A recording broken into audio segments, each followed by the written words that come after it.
హన్మకొండ జిల్లాలో తోట పవన్ పై దాడి చేసి తమకు సంబంధం లేదని కూడా చైర్మన్ సుందర్రాజ్ చెప్పడం సిగ్గుచేటని కాంగ్రెస్ నేత రాజేందర్ రెడ్డి అన్నారు.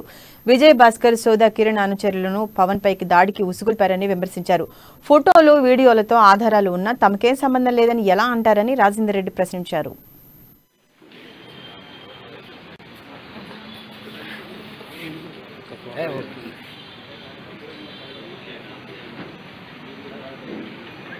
మాకు సంబంధం లేదు, శివాజీ గారిది ఒకటి పోస్ట్ పెట్టిండ్రు, అందుకే వాళ్ళు దాడి చేసిండ్రు అని చెప్పి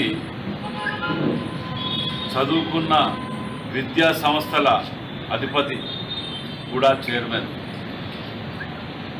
గ్రంథాలయ చైర్మన్ మరియు కార్పొరేటర్. నిజంగా కూడా మీరు నలుగురికి చదువు చెప్పవలసిన విద్యా సంస్థలు, లైబ్రరీలు ఉన్నటువంటి మీరు ఈ విధంగా మాట్లాడటం అంటే సిగ్గనిపిస్తున్నది.